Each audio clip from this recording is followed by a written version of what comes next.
Muito bem, estamos de volta com a nossa semana Mente Feliz aqui no Vida e Saúde. Dr. César Vasconcelos está aqui com a gente durante toda essa semana, vai continuar amanhã, vai continuar na sexta, se Deus quiser. Estamos falando de temas relevantes para a nossa saúde emocional. Todos nós precisamos. Não é coisa de doido, Dr. César, não é coisa de gente fraca. A gente precisa entender que são assuntos que a gente precisa mais e mais falar para entender e modificar nosso comportamento, né? Exatamente, porque na nossa humanidade a gente tem essa necessidade de apoio, de falar, de ser escutado. E se você está acompanhando essa semana com a gente, você sabe que todos os dias estamos trazendo aqui relatos fortes de pessoas que precisaram lidar com muitos desafios e momentos de muita dor. E hoje, hein, Dr. César, qual será a história que a gente vai conhecer? Pois é, Teru, a história de hoje eu acho que vai impactar muitas pessoas, porque é uma realidade mais que comum, né, do que parece, casamento. A gente sabe que a vida a dois é uma aventura repleta de desafios, onde o amor, a paciência e a compreensão são colocados à prova diariamente. As dificuldades da vida cotidiana, as diferenças individuais e as expectativas são correspondidas, né? Não correspondidas podem transformar o relacionamento em um verdadeiro campo de batalha. Então, no entanto, é também nessa convivência que se encontram as maiores oportunidades de crescimento, cumplicidade e felicidade. E agora eu te convido a conhecer o terceiro episódio do documentário Sobreviver, que traz a história da Natália e do Bruno.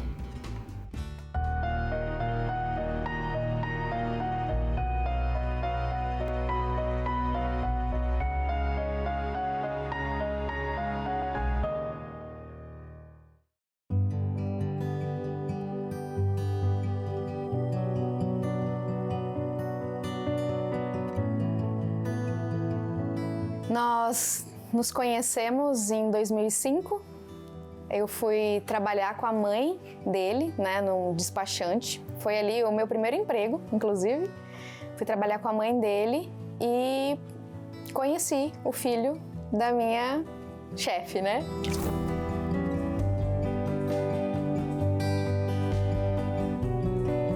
Voltando do meu intercâmbio, né, vim da Austrália. Aí eu trabalho no escritório de contabilidade do meu pai, né? E aí minha mãe tinha um escritório de despachante do lado. E aí contratou uma menina nova. E aí foi quando eu conheci a Natália. Ah, foi forte. Ela tinha tudo assim que eu gostava, sabe, assim, fisicamente falando, né? Cabelo escuro, comprido, né? Baixinha. Então foi algo assim que realmente me chamou muita atenção.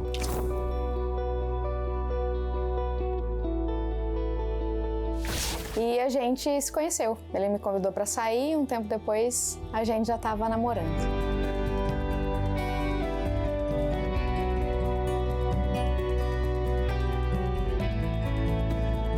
A gente começou a namorar rápido porque foi algo muito recíproco, né? A gente queria estar o tempo todo junto, ou se não estava junto, estava no telefone, estava se falando pela internet. E logo a gente começou a namorar, a gente quis noivar, e já pensando numa vida juntos, né? Então isso partiu dos dois lados, né? Então foi algo assim muito forte. Mas no período de namoro a gente ainda teve alguns problemas, né? De rompimento, vamos dizer assim.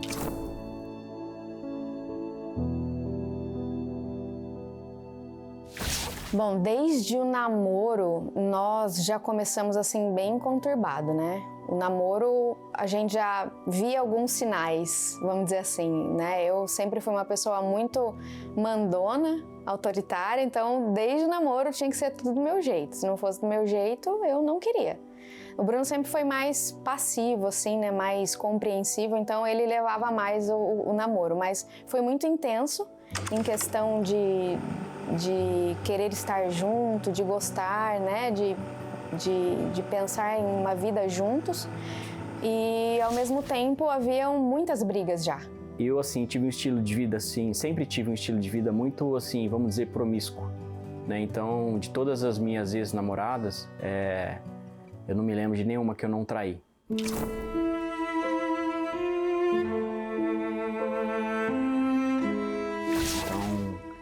Então, Isso veio de mim, assim, parece que vem do DNA, né? Eu já venho de pais divorciados, separados, então eu vi muita coisa. Então, para mim, tudo isso era normal. Eu estava nesse meio, né? Meus amigos eram assim, as pessoas, alguns familiares também eram assim. Então, eu achava que isso era normal e eu praticava isso, sempre pratiquei isso. E aí, com ela, já no período de namoro, a gente começou a se estranhar nesse sentido, né? Eu já queria sair um pouco mais sozinho.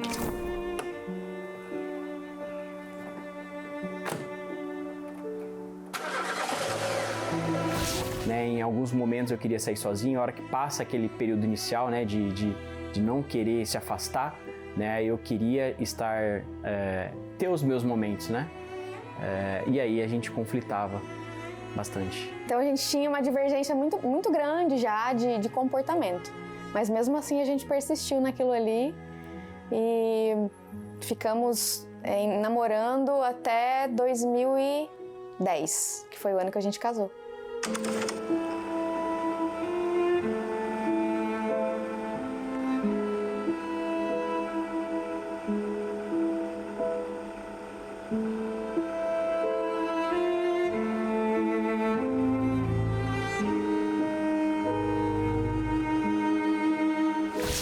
Então, tanto eu quanto o Bruno, nós viemos de famílias divorciadas, né? Então, os pais dele eram divorciados e os meus também. Então, nós não tínhamos referência de casamento, né? O que a gente tinha de referência é brigas, separação, divórcio, né? Então, a hora que chegou o problema, ou qual que era a solução? Era o divórcio. No casamento, as coisas só pioraram. Então, aquilo que era intenso, né, mas ainda tinha aquela paixão do namoro e tudo mais, no casamento teve um esfriamento, né?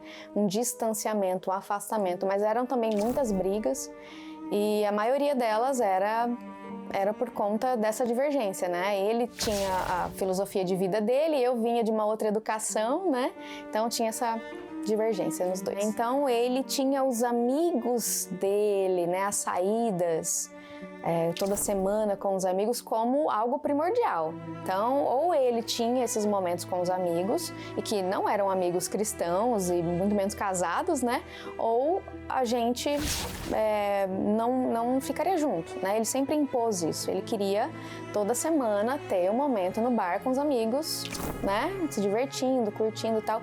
E isso me incomodava muito, porque eu nunca tive isso, então eu não entendia o porquê que ele fazia isso. Né? Os meus amigos eram da igreja, eu estudava em escola cristã, enfim, por mais que nós não fôssemos ali cristãos de fato, eu tinha o evangelho ali muito presente na minha vida. Então, as nossas discussões, a maioria delas eram por conta disso. Ele queria ter a semana dele, o dia dele sair com os amigos toda semana, né? E eu me lembro que quando a nossa filha nasceu, ela com 1 mês de vida, ele falou assim, eu vou sair com os meus amigos essa semana. E eu falei, vou ficar sozinha com um bebê? Ele vai. Então, eu me lembro que isso me incomodava muito. Essa não prioridade ali, assim, vamos dizer, eu não me sentia priorizada.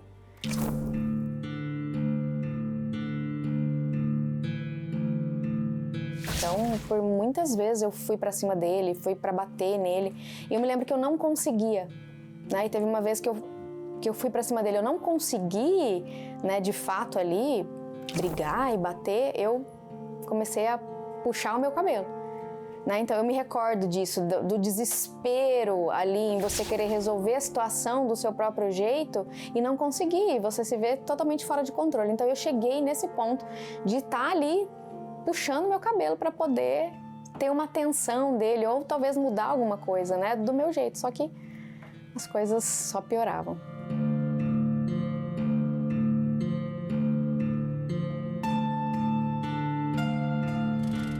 Então, a minha visão de casamento, na verdade, as coisas foram acontecendo, né? A gente noivou, casou, e assim, de todas as namoradas que eu tive, ela, assim, que mais mexeu comigo. Então, eu recebi aquilo como se fosse um sinal mesmo, que ela era a pessoa correta. Eu nunca parei para pensar, para estudar, para entender sobre o casamento, né? Nem espiritualmente, né? O que retrata um casamento, a questão da aliança. E a gente deixou levar, foi deixando levar. Eu não conseguia ter uma voz ativa, eu não conseguia desempenhar o meu papel assim de sacerdote, vamos dizer assim, né? O cabeça da casa, né? Porque eu batia muito de frente com ela com relação a isso. E em alguns momentos, no começo eu até era mais passivo, mas chegou um certo momento que eu comecei a querer me impor mais. Então a gente começou a bater mais forte de frente um com o outro. Então isso gerou muitos problemas. E todo esse movimento, né, fez com que a gente fosse se afastando cada vez mais, né? A gente não tinha já muito diálogo. Toda vez que tentava um diálogo a gente brigava muito, discutia muito. Em alto e bom som. A gente morava num apartamento na época e minha filha já tinha 4, 5 anos e ela presenciava muita coisa, muitas discussões, muitas brigas, né? E era a Natália gritando, puxando o próprio cabelo. Eu, nos meus momentos de raiva, eu dava murro na parede, murro na porta, né? Vizinhos preocupados, olhando para ver o que estava acontecendo, porque acho que quem via de fora dava a impressão que eu estava agredindo ela, né? Ou ela me agredindo. Então, realmente foi muito conturbado nesse sentido.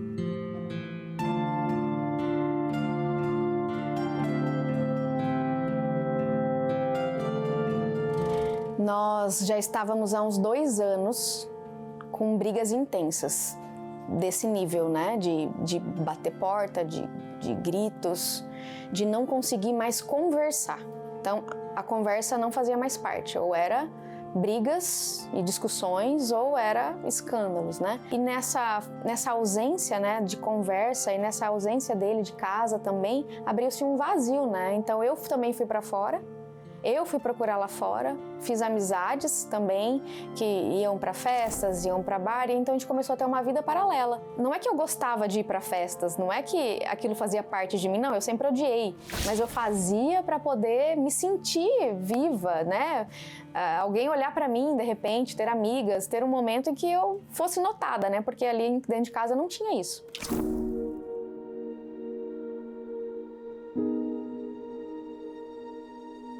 Na minha cabeça, a gente não ia dar certo, né? Que a gente, assim, eu via eu e Natália como pessoas assim completamente diferentes, né? Pessoas que se revelaram, né? O verdadeiro caráter, e ali não tinha uma certa ligação. Então, nesse momento, já que ela não me ouvia em casa, eu começava a buscar outras pessoas para eu poder conversar, para ter diálogo, né? Foi nesse momento em que realmente eu caí. Eu caí nessa cilada, né? Da traição, entende? Que era algo que até então eu não estava praticando, né? Porque realmente eu tinha essa consciência do meu casamento. Mas quando eu desisti, né? Dentro de mim mesmo, eu desisti, eu abandonei, assim, sabe? Eu comecei a me portar e ter uma vida externa como se fosse um solteiro. Então nós começamos a ter vidas paralelas. Ele tinha a vida dele e eu tinha a minha vida, como se fossem 2 pessoas desconhecidas morando numa mesma casa.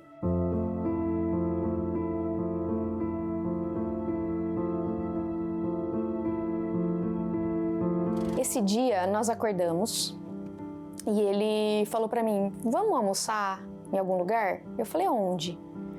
Ah, no lugar X. Ah, não quero. Ah, no outro lugar então. Eu falei: ah, não quero. Não, escolhe você. Ah, não sei, escolhe você. Aí o que ele escolhia era nesse tipo de divergência que a gente tinha. Aí ele saiu. Passou um tempo depois, ele me ligou. Ele me ligou e ele falou assim: olha, pra mim acabou. Essa foi a última vez que eu tentei conversar com você, que eu tentei alguma coisa com você. Eu não volto mais pra casa, eu vou pegar minhas coisas e eu vou sair de casa. Eu não quero mais, esse casamento pra mim acabou. Como ela disse, a gente estava planejando um almoço, né? E assim, ela não aceitou nenhuma das minhas opções. E naquele momento, financeiramente falando, é o que dava para fazer, né? E ela não queria aquilo, ela queria algo a mais, algo maior. E eu entendi aquilo como realmente querer me colocar à prova de alguma coisa, sabe? Não é simplesmente negar um convite, te afrontar, sabe? Eu senti afrontado naquele momento, né? E eu olhei para ela como uma pessoa totalmente desinteressada em querer ter esse momento comigo, em querer tentar reatar alguma coisa, né? Então, aquele foi o momento certo. Então, eu tinha isso muito forte dentro de mim. O momento que eu colocar meu pé para fora, eu não vou mais voltar. Né? E eu comecei a levar uma vida lá fora como se realmente nunca mais fosse voltar. Né? Eu assumi publicamente a outra mulher, né? A gente passeava, ia para shopping, eu envolvia minha filha nisso, envolvi familiares, amigos, né? Como se realmente não fosse voltar mesmo.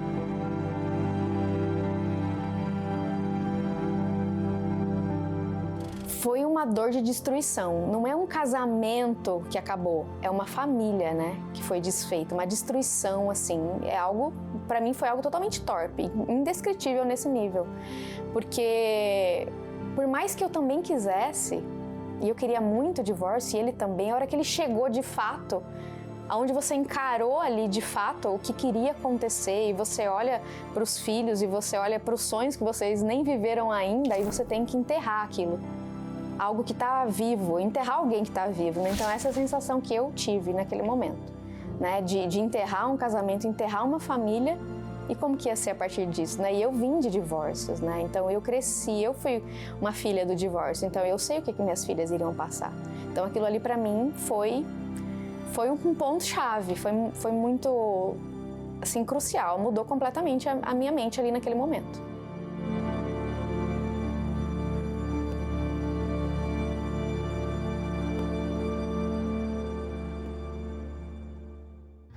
Um relato real, que pode ser a história de outras pessoas acompanhando aqui o Vida e Saúde hoje, vivendo em fases diferentes, mas eu quero pedir para você não perder a esperança. Dr. César, a gente está aqui com a missão, né, de trazer aqui não só informação, mas de apontar para uma esperança maior.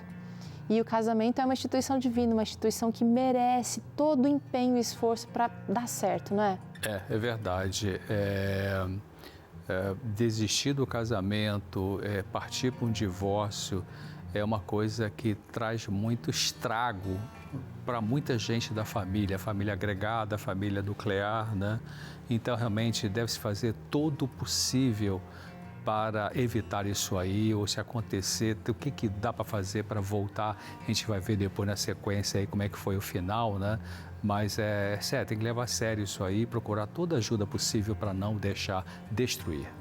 É isso, você está acompanhando o Vida e Saúde, já é um começo, quem sabe, ou já é parte do plano de Deus, e você precisa acompanhar o desfecho dessa história logo depois do intervalo. Então já peço para você, não saia daí, tá bom? Ainda hoje aqui no Vida e Saúde você acompanha o Dr. César respondendo as participações que foram trazidas aqui através do nosso WhatsApp. Vida e Saúde volta já.